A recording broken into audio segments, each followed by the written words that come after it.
정부 찾아뵙지 않는 게 효. 국민 56% 가족 만남 허용해야. 먼저 어제 코로나19 신규 확진자는 336명으로 사흘 연속 300명대를 유지하고 있습니다.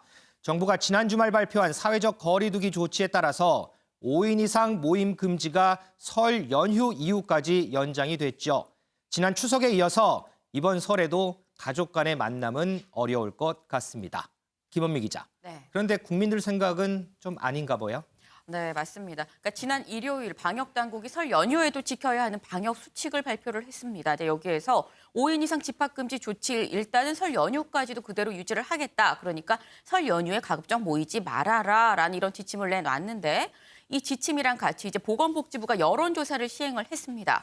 해봤더니 그 응답자의 대부분 74.4%는 일단 5인 이상 집합 금지 조치가 코로나 확산에 효과적이다라고 얘기를 했습니다. 그런데 그렇다고 해도 일단 가족 간의 만남은 허용해줘야 되는 거 아니냐가 56.1% 이제 절반을 넘었는데요. 그러니까 지난 추석에 이어서 이번 설까지 이제 계속해서 우리나라의 큰 명절 이 두 개에 다 계속해서 이제 가족들이 모일 수 없게 되다 보니까 아마도 좀 이런 얘기가 나온 것 같습니다. 근데 이제 현행으로 봤을 때 5인 이상 집합 금지 조치를 어기게 되면 10만 원의 과태료를 물게 됩니다. 그 때문에 이 시민들 지금 고육지책으로 각종 방안을 강구를 하고 있는데 어떤 시민은 이제 시간차 공격, 이제 형네, 동생네랑 같이 좀 논의를 해서 형이 이날 가면 나는 다른 날 가고 형이 뭐 몇 시에 가면 난 다른 날 뭐 몇 시에 가겠다라고 좀 논의를 하거나 아니면 뭐 명절 전날, 설 전날은 며느리가 가서 음식을 하고 네. 당일은 아들이 가서 차례를. 뭐 아들이 가서 음식을 하고 며느리가 차례를 지내도 되긴 하는데요. 그래도 되죠. 네, 어쨌거나 이렇게 좀 나누어서 전날 음식하고 다시 돌아오고 한 명만 차례를 지내러 가거나 하는 방안을 이제 고육지책으로 이 정도까지 모색을 하고 있습니다. 네, 그런데 뭐 일각에서는 과태료를 내더라도 우리는 다 모이겠다라고 이제 약간 배짱으로 나오는 분도 있긴 한데 명심하셔야 될 건 과태료가 문제가 아닙니다. 과태료가 문제가 아니고 지난 추석에 지나쳐갔던 코로나 이번 설에는 찾아올 수 있다는 점 꼭 유념하셔야겠습니다. 소정수 위원님, 5인 이상 모임 금지는 효과적이다. 그런데 가족은 좀 만나게 해줘라. 이게 이제 국민들 의견 같아요. 어떻게 보세요? 그러니까 그동안에 이제 뭐 워낙 지금 특히 요양병원 같은 경우 이제 부모님 계신 분들 네. 이런 분들은 지금 부모님 못 뵌 지가 꽤 됐지 않습니까? 그렇죠. 네, 그런 마음이 아픈 상황에서 또 명절에서도 그나마 어쨌든 친척들, 형제들 모일 수 있는 기회인데 이 코로나 상황 때문에 그렇게 되니까 그런 얘기가 나오는 것인데 어쨌든 현재 지금 단계에서 봤을 때 이 모임이 허락이 되면 이게 지금 이른바 감염원을 알 수 없는 감염자 숫자가 여전히 20%를 넘어가고 있는 이런 상황이기 때문에 방역적인 측면에서 본다면 위험 요소가 상당히 큰 거죠. 그런데 워낙 국민들의 이제 이런 요구가 높다 보니까 정세균 국무총리도 일단 상황을 좀 원칙은 이런데 네. 상황을 좀 더 두고 보면서 이제 설에 가까워 올 때 상황이 좀 더 지금보다 좀 많이 나아진다고 판단이 되면 이번 주까지는 좀 지켜보자 이런 얘기. 예, 허용할 수도 있다. 뭐 이렇게 이제 가져가는 상황이기 때문에 어쨌든 정부로서도 이제 고민을 하는 거죠. 방역과 일상생활을 동시에 좀 영위할 수 있는 그게 최선의 방법이기 때문에 상당히 좀 여러 가지 상황을 지켜보면서 최종 단계에서 판단을 할 것 같습니다. 글쎄요, 이런 상황이 백신 접종이 시작되면 지금의 상황이 조금 나아질까요? 국내에서는 이달 중순부터 백신 접종이 본격적으로 시작이 됩니다. 이에 맞춰서요, 정부가 백신 수송 모의 훈련에 들어갔고요. 백신 접종 센터도 공개했습니다. 관련 리포트 먼저 보고 오겠습니다. 국립중앙의료원 인근에 마련된 중앙예방접종센터입니다. 이곳에서 수도권 코로나19 의료진을 대상으로 첫 백신 접종이 이루어질 예정입니다. 접종센터는 크게 대기구역과 접종 관찰구역으로 나뉘어 있습니다.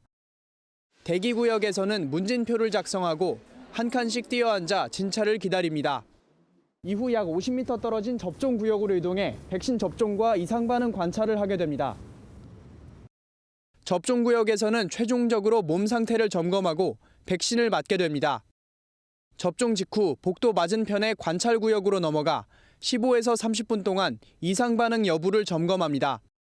이상 반응이 나타날 경우 바로 옆 응급처치실과 집중관찰실로 이송되고 후속 치료가 필요하다면 의료원 본원으로 옮겨집니다. 본격적인 치료나 이런 것은 병원으로 이송을 해야 되고 119나 응급구조사가 24시간 대기를 하고 있기 때문에 대기 중에 병원으로 이송하게 됩니다. 접종센터는 화이자 백신 18만 도즈를 영하 75도로 보관할 수 있는 초저온 냉동고 설치도 완료했습니다. 전국 250개 접종센터가 비슷한 방식으로 운영되는데 구체적인 센터 운영 계획은 코로나19 예방접종 대응 추진단과 국립중앙의료원 합동 모의훈련을 거쳐 확정될 예정입니다. MBN 뉴스 강대엽입니다. 이 계획대로 안전하게 백신 접종이 이루어졌으면 하는 그런 바람입니다. 우리보다 먼저 백신 접종을 시작한 미국은요, 지금 1,000만 명이 넘는 국민이 백신을 맞았습니다. 각 주별로 백신 접종이 한창인데요. 윤정 기자. 네. 그런데 이 중에서 특히나 플로리다에 사람들이 엄청나게 모이고 있다면서요? 왜 그런 거예요? 네, 그렇습니다. 미국은 주마다 백신의 재고량 그리고 백신의 접종 기준이 모두 다릅니다. 네. 예를 들면 위스콘신주 같은 경우엔 농가가 우선순위의 두 번째고요. 뉴저지에서는 흡연자들이 가장 먼저 백신을 맞을 수 있는데요.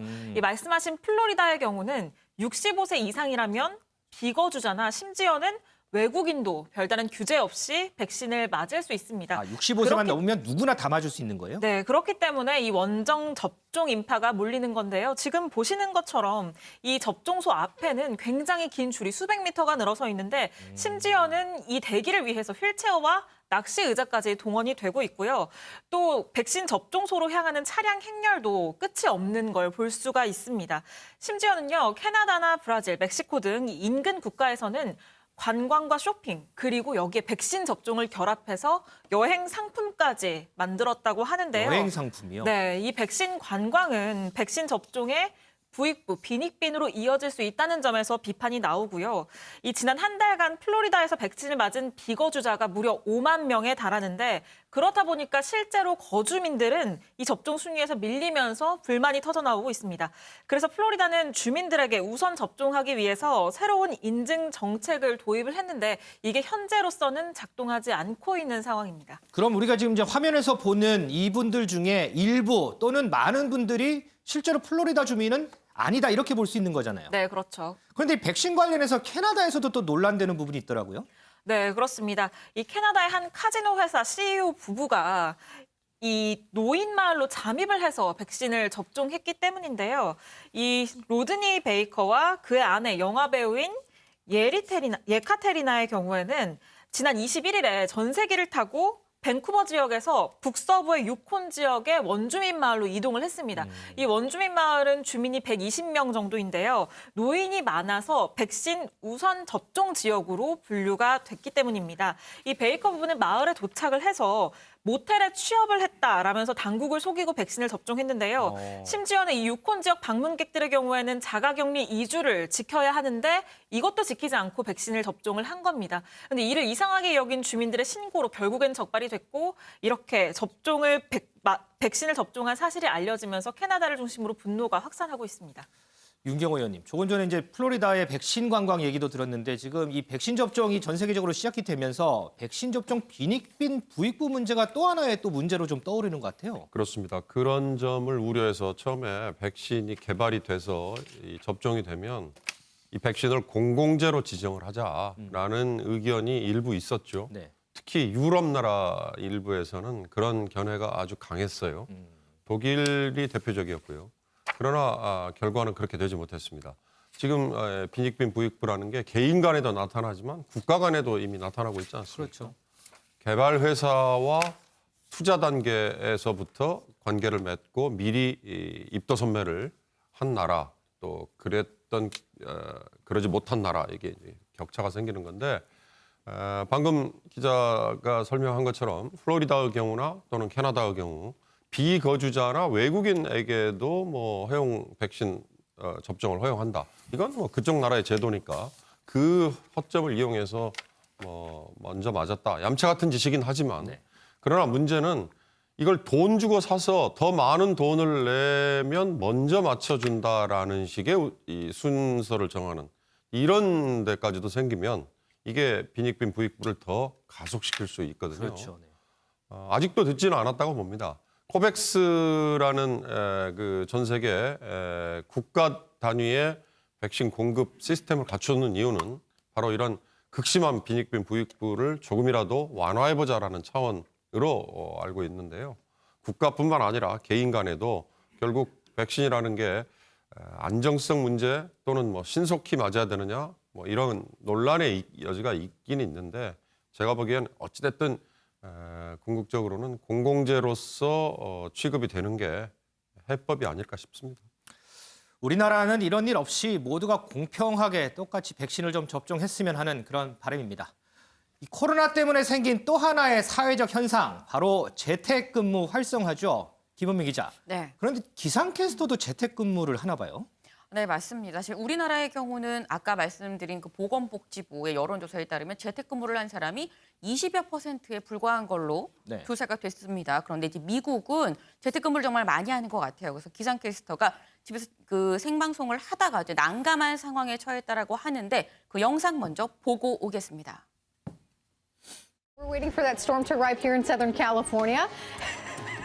It looks like there's a baby down below. All right, 55 in Ventura and Irvine, 64 degrees and 62 in Pasadena. He walks now, guys, so I've lost all. Thank you. Thank you. Say thank you, everybody. Everybody's been so nice and they think he's the cutest. I've been getting comments, just more baby in weather, please. So I might not have a job soon. 네, 지금 같이 영상 보셨는데 그 영상 좀 같이 좀 보면서 얘기를 다시 한번 나눠보겠습니다. 영상을 보면 네, 기상캐스터가 지금 이렇게 날씨 소식을 전하고 있습니다. 저희 지금 소식을 집에서 전하다가 날씨를 전하는 거죠? 제가 그건 조금 이따 말씀을 아, 네. 드릴게요. 네. 지금 날씨를 전하다가 밑에 지금 뭐가 올라옵니다. 잘 안 보이는데 뭐가 올라오는데 보니까 이게 아기였습니다. 네, 그래서 이 기상캐스터가 전하다 말고 그냥 애기 안아서 안고 이제 나머지 기상 소식을 전하는데 이제 보니까 방송사에 웬 아기가 난입한 건가? 그러니까 방송사고 아닌가 싶을 수 있는데 일단 말씀한 것처럼 재택근무였습니다. 때문에 저긴 방송사가 아니라 이 기상캐스터의 집이었는데요. 재택근무였기 때문에 집에 스튜디오를 마련을 하고 생방송을 하고 있었는데 아기가 이제 아장아장 걷다 보니까 이제 걸어서 저 스튜디오까지 난입을 한 겁니다. 사실 언론사 입장에서는 이건 방송 사고입니다. 그렇죠. 네, 100% 방송 사고인데 이 방송 사고 영상이 뭐 다른 SNS는 모르겠으나 일단 트위터에서만 200만 회 넘게 이제 조회가 되면서 정말 인기를 끌었습니다. 네, 그러다 보니까 저 기상캐스터 이제 저 방송 사고 났을 때 외에 보시는 것처럼 저렇게 그 이후에 다시 한번 또 아기를 안고 이렇게 기상 소식을 전하기도 했습니다. 방송사고긴 한데 저 방송사는 저희 때문에 시청률은 엄청 높았을 것 같습니다. 이 육아와 일을 함께 병행해야 하는 재택근무의 현실을 여실하게 보여주는 그런 사례가 아닌가 이런 생각도 좀 해보는데요. 윤지영 기자. 네. 그런데 이제 반대로 중국에서는 이 봉쇄 조치 때문에 네. 반려견들이 순환을 겪고 있다면서요. 네, 그렇습니다. 저희가 좀 황당한 영상 발견해서 가지고 와봤는데요. 이 중국 헤이룽 장성의 경우에는 지금 코로나19 재확산으로 인해서 봉쇄 조치가 내려져 있는데 지금 보시면 강아지가 이렇게 끈에 매달려서 저 아래 1층에서 산책을 하고 있는 저 모습을 볼 수가 있습니다. 그럼 저 끈에 매달리게 강아지인 거예요? 네네. 이게 자가격리 중인 주인이 강아지를 산책을 시키겠다면서 아파트 3층 높이, 그러니까 12m 높이에서 강아지를 저렇게 끈에 매달아서 밖으로 내보낸 건데요. 이 줄의 길이가 18m라고 하는데 이게 낡은 옷들을 매듭을 지어서 이렇게 만든 줄이라고 합니다. 안전성이 굉장히 우려가 되는데 그렇죠. 끊어지면 어떡해요? 네, 해당 영상이 공개가 되면서 논란이 되자 반려견 주인은 이렇게 산책을 시킨 이유에 대해서 원래 이전까지는 하루에 3번 정도 산책을 시켰는데 이걸 할 수 없게 되자 강아지가 계속 짖으니까 어떻게 하면 산책을 시킬 수 있을까라고 생각하다가 떠올린 아이디어다라고 했지만 뭐 논란은 가시지 않고 있습니다. 그런데 저 아이디어가 이번 한 번이 아니고 예전부터 있었다면서요? 네, 그렇습니다. 이 다른 곳에서도 비슷한 모습이 관찰이 된 건데요. 지난달 24일 마찬가지로 이 중국 헤이룽 장성에서 이번에는 8층 건물에서 아파트에서 반려견을 긴 줄에 매달아서 밖으로 내려보내서 산책을 시킨 겁니다. 더 높은 데서 내려보냈군요. 지금 보시는 영상인데 아이고. 강아지가 대롱대롱 매달려 있는 모습 보기만 해도 굉장히 위험천만해 보이는데요. 이 강아지를 이렇게 밖으로 내보냈다가 2, 3분 만에 다시 줄을 잡아당겨서 이렇게 끌어올렸다고 하는데 이 모습을 이 맞은편 아파트 거주민이 보고 너무 깜짝 놀라서 핸드폰으로 촬영을 해서 공개를 한 겁니다. 저 강아지는 괜찮아요? 지금 상태를 정확하게 확인이 되진 않고 있습니다. 이 영상만 봐도 참 아찔한데요. 이 코로나 때문에 참 별일이 다 생긴다 이런 생각도 듭니다. 당연한 얘기지만요. 우리나라뿐 아니라 전 세계적으로도 어서 좀 코로나가 좀 물러갔으면 좋겠습니다.